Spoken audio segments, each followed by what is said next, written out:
What's good, everybody? All right, the weekend has come and gone, and zero hiring news of an offensive coordinator. But what we did here is Ian Rapaport. He reported over the weekend that we did reach out for another interview. And there's another candidate in play for the potential offensive coordinator job. And so I want to come on here, break down who that is, get your thoughts and feedback on that, and also let you know I have some concerns, even though this is a big name, even though this name seems to be a pretty popular name when it comes to the offensive coordinator talks. I do have my concerns, and I want to share those with you and get your feedback as well.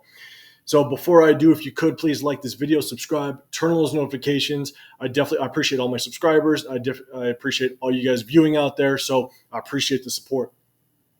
Now, before I break down our interviews, we now know who's in the Super Bowl. So let me know in the comments down below, who are you rooting for in the Super Bowl? Are you going for the 49ers or are you going for the Chiefs? I sure hope none of you are going for the Chiefs because they are a division rival and I hate the Chiefs, but let me know in the comments down below who you're rooting for. Now, let's talk about the offensive coordinators that we've either interviewed or requested an interview for so far in the process, right? We had Zach Robinson. We requested an interview, but I don't think we ever brought him in, but he was hired by the Falcons. Shane Waldron, we brought him in for an interview, but he was hired by the Bears. Luke Getsy was brought in. We had an interview, no news on whether or not he's been hired elsewhere, but so his name is still floating out there. Cliff Kingsbury, he's now come in twice for an interview. And I think he is probably the hottest name so far as a potential candidate for the Las Vegas Raiders. And so definitely want to keep an eye out for him. Alex Van Pelt, the former Browns offensive coordinator, he came in this past weekend. And there's also been a report that we're going to bring in Mike Sullivan, which is the ex-offensive coordinator for the Pittsburgh Steelers, which took over when Matt Canada was fired. So those are kind of the names that have been thrown out there. And then we now have an additional name to add to the pot, which is Clint Kubiak. So let's kind of break down who Clint Kubiak is, and I'm going to give you my feedback on him as well. So Clint Kubiak, he's the son of Greg Kubiak, the Super Bowl winning coach with the Denver Broncos, great offensive mind. He's currently the passing game coordinator for the San Francisco 49ers. He started his coaching career at the college level. He found his way into the NFL with the Minnesota Vikings. He did move around a little bit in the NFL with coaching jobs and positions, but in 2019, he found his way back to the Minnesota Vikings as their quarterback coach. And then in 2021, he was elevated to the offense coordinator position. And during that year, he kind of had a middle-of-the-road offense, but that offense did include Kirk Cousins, included Delvin Cook, it included Justin Jefferson his rookie year. So he definitely had some weapons. But again, it was his first year. So you don't expect too much, even though he did have some offensive talent on that team. Now, after that 2021 season, he was let go, but I think it was more because of a head coaching change. At the time, it was Mike Zimmer was the head coach. He was let go, and then Kevin O'Connell was coming in. And we all know Kevin O'Connell, he's an offensive mind. He's really running that offense. So, there wasn't really any room for Clint Kubiak. So he left, went to the Broncos for 1 year, and then now he finds himself with the 49ers as their passing game coordinator. So that's kind of who Clint Kubiak is in a nutshell. So let me know in the comments down below, what's your thoughts on Clint Kubiak? Do you like the fact that we're reaching out for an interview? And do you want to see him potentially be hired as our offensive coordinator? So let me know in the comments down below. Now that we know that the 49ers are in the Super Bowl, this is kind of where my concerns come into play. We now have to wait until after the Super Bowl is over in order to conduct that interview, or at least schedule an interview. So that's 2 weeks down the road. And because he's a pretty popular name, we're probably not going to be the only ones requesting an interview. So we will interview him most likely.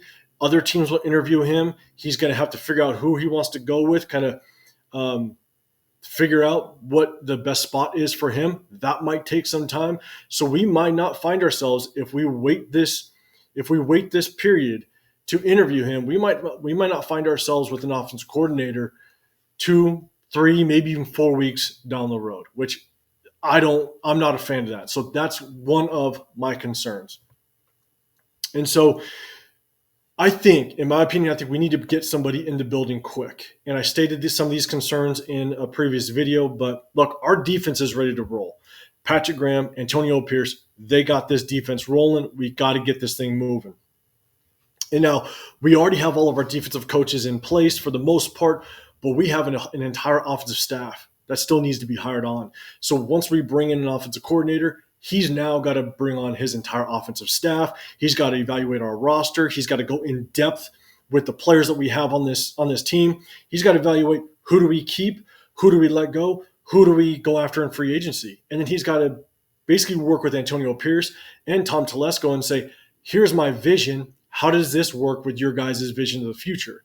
And so there's a lot of things that need to come together in order for this guy to kind of hit the ground rolling and really get this process started. So that's why I think we need to bring in somebody quick. And then I can't express how important it is that we bring in the right guy for this job, right? First and foremost, we have veterans on this team like Devontae Adams, like Colton Miller, like even Jacoby Myers, right? One of our best offensive players last year. We need to bring in somebody that we get their buy-in as well. They need to have confidence as well that this offense coordinator is the right guy for the job. And now the reality is right now we have two leaders on this coaching staff. We have AP, which is a leader and specifically of the defense, and you have Patrick Graham, which is a leader of the defense. We need somebody on offense that is going to lead this offensive core. Because look, the reality is Antonio Pierce, he's been in this league for 2 years coaching. He doesn't have a lot of coaching experience, let alone head coaching experience. So we need to get a good offensive mind in here that really understands the ropes on the offensive side so AP can really focus on being a head coach. So we need an experienced guy in the building. And so with all the other teams locking up their head coaches, a lot of offensive coordinators and a lot of offensive position coaches are going to be flying off the board. And so if you wait the 2, 3, potentially 4 weeks to lock up an offensive coordinator, I fear that we're going to lose out on a quality guy like Cliff Kingsbury. But if you do wait, all I have to say is Antonio Pierce, everybody in that Raiders front office, if you wait, you better know whoever you're interviewing, you have confidence you're going to lock him up and he is the guy because you cannot miss on the next offensive coordinator. So, guys, let me know your thoughts down below. Let me know your thoughts on Clint Kubiak, if you think we should bring him in, if you want him as our offensive coordinator. So I appreciate all you guys. If you can, please like, subscribe, turn on those notifications. I appreciate all you guys, and I'll see you guys on the next video. I'm out.